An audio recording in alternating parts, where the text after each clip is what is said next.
Welcome back to the All Out Fighting YouTube channel. We're here in the press room at Wembley after watching a stunning victory for Daniel Dubois over Anthony Joshua. I'm Ned Keating again, joined by Martin Domin. Martin, the only word that I've really got to say to you at this point is wow. We weren't expecting that. The way that we've spoken about this all week, we weren't really expecting Daniel to pull off the victory in the manner that he was able to in the end. No, I don't think I could have been more wrong. I said it would be tentative at the start. I thought Anthony Joshua would be the one who took control in the middle of rounds and then finished it off.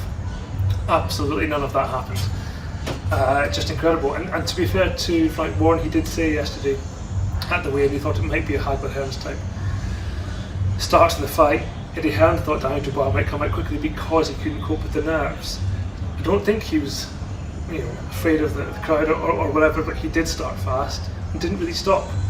Dropped Joshua in the first and the third rounds. There was a slip in the fourth, if I'm right in remembering, and in the fifth round, Joshua on his face. I did say, if he's in trouble if the picture that we remembered is Joshua flat on the canvas. But to summarise, yes, Anthony Joshua down 3 times and knocked out essentially by Daniel Dubois. With that, just going back to the knockout shot as well, it looked like Anthony Joshua was finding some rhythm in that fight finally as well. He'd struggled to land anything really on Daniel Dubois.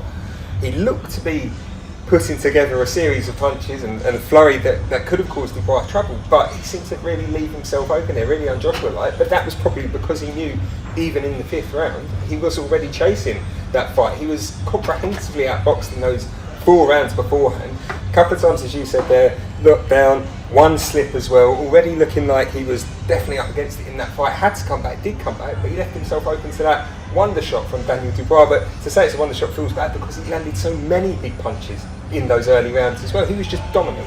Yeah, I'm not sure how. In the third round, when Joshua was down for a second time against the ropes, he actually went down after the bell.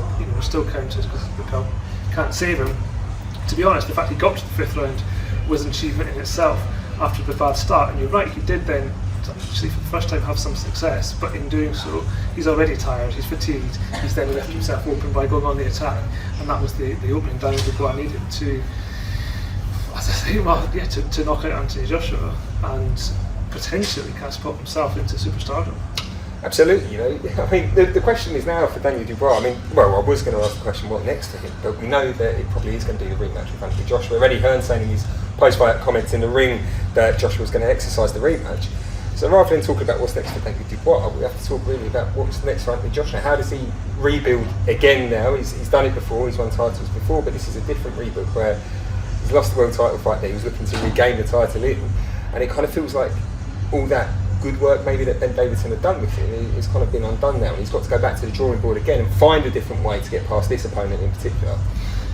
You're right, just a point on Dubois. He was second in everything this week, in the sense that he was always announced first. Even coming to the ring, he was the champion. He may have been given the belt, he may have been upgraded when Alexander Usyk gave the belt up, but he should have gone to the ring second, but went first. AJ was the A side throughout the whole week. I'm not sure what. Oh, and the rematch clause, it's Joshua who seems to have the rematch clause, and you're right, Eddie Hearn did say they'd exercise that. It's really hard to imagine being someone who is a multi-millionaire, who's been world champion twice, who's come back, as you said, twice, especially after that second Usyk defeat when he was properly in a bad place, to then have to do it again after being knocked out, lying on your face in the canvas in front of 96,000 fans, to get up again on Monday or the next Monday and go to the gym. And Joshua didn't look great. This is the thing. Yes, Dubois was exceptional. We can't fault him there. But Joshua at no point got going. So you have to ask, why would it be any different in a rematch? But there's nothing else to do. He can't. There was talk that even if he lost and Fury lost or loses in December against Usyk, they could still fight. That's still a big fight. I'm not really sure it is anymore. Joshua's not going to go back the way. He's not going to do the same rebuild and fight people like Jermaine Franklin or Robert Lennox again as he did last time. He's got to fight Daniel Dubois really.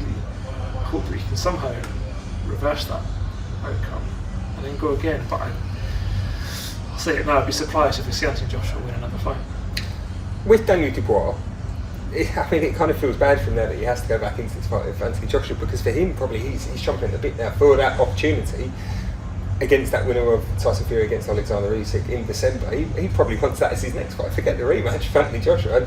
I mean, I suppose, money does talk now. We know this in boxing. Turkey Al-Sheikh at Penn gets involved and maybe, chucks a few million here, there and everywhere. But for Daniel Dubois, he really has, for all these questions, and everyone was still questioning him this week, he's a quitter, does he have the heart? Everyone was still kind of drawing back to those old days, that Joe Joyce defeat, that Alexander Usyk defeat last year. But as you said earlier, it feels like he is now this superstar of this sport that could carry it on in the UK. I mean, he was saying there to the fans afterwards, you're not entertained. He's not the character we're used to with Joshua, with Tyson Fury. But he's a character still all the same, and one who is going to potentially carry British boxing into that new era, that new generation. You're right, and we have been missing that. He's only 27, and we kind of overlooked him when we talked about it. At least I did when we talked about being nobody coming through behind Joshua, because I think so many people assumed that Joshua would win, probably win in style, and therefore Dubois was more likely to sort of fade away. So you're right, he could be a star for 10 years, and he's got history with Usyk. There was the blow that was or wasn't blow, and then he got stopped last year. But if Tyson Fury beats Alexander Usyk, how big is that fight? That fight is absolutely massive. And maybe at that point, you're right, money does talk, and we do that instead of Dubois, Joshua too. So it's not the sort of permutations we expected, but lots of exciting fights still to be made. We spoke in the week as well about how much Eddie Hearn needed a victory here tonight with his golden boy having been trounced in that Queensberry versus Matchroom show back earlier in the summer. And it's the fact that it wasn't even Frank's biggest golden heavyweight that Joshua got sent to the canvas by. It was Daniel Dubois. Again, it feels bad now to be saying this after the guy has put on an absolutely phenomenal performance here tonight, and as we've said, put himself into superstardom.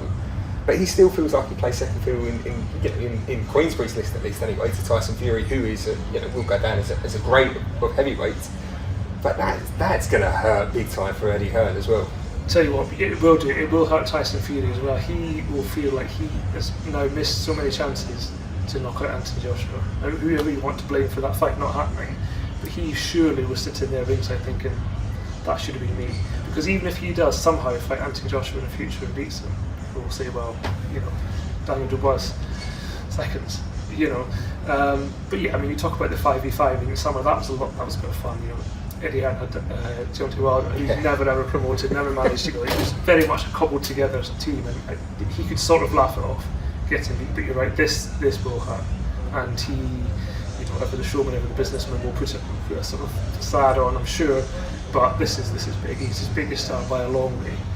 He doesn't have, at least in the UK, many fighters coming through who can even lace Anthony Joshua's boots in terms of filling out stadiums and making money. So yeah, this will be a sort of. And we're going to have to end this with a final word about the man at the moment, Daniel Dubois. Why are we seeing a different David right now? Why are we seeing a man who is finally able to unlock his potential? I was saying to you off camera, I was writing stories about for the local paper an old job when he was coming through as an 18-year-old, and everyone said then, this is the guy, the real deal. He's had his stumbling blocks on the way, that Joe Joyce defeat in particular, Alexander Usyk, there's no shame in losing to him, Tyson Fury's lost to him, plenty of other brilliant fighters in heavyweight and cruiserweights have lost to him. Why now are we seeing the best version of Daniel Dubois?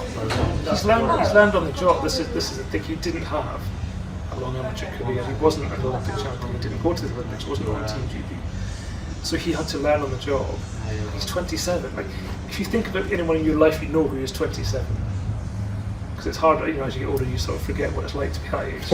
And then imagine them being on stages like this, or being in Poland against Usyk, or behind closed doors in front of no fans against Joe Joyce, and having your eye busted up. You've got to put it all into context. And he's had to learn. He's had to learn while being called a quitter and being called this and that next thing. And I'm not sure many people believed he was actually over it, because we hadn't really seen the evidence. Yes, the last couple of wins were much better, but there were still sort of bits where he was caught so many times by Hergovich. He was struggling against Gerald Miller for a bit. So it has come as a bit of a surprise. But ultimately, I think that's the answer. He has just gone away, he's just learned and learned, he's grown and grown. And when he says that, you kind of think, yeah, fine, what did you learn? No, I've come back stronger, the comeback, the salvation, redemption. You just sort of let it go because he's got to say that. But now he's delivered and shown that was exactly what he's been doing. And of course, the journey of Daniel Dubois is one that we'll continue to track and follow as he tries to make those steps, I'd say, towards undisputed now as well. Martin, thank you for your time all week long as well. We really do appreciate it. Of course, you can keep up to date with all the latest fallout from Daniel Dubois' stunning victory over Anthony Joshua across the Mirror Fighting website, and of course all of Mirror Fighting social platforms as well. But for now, it's goodbye.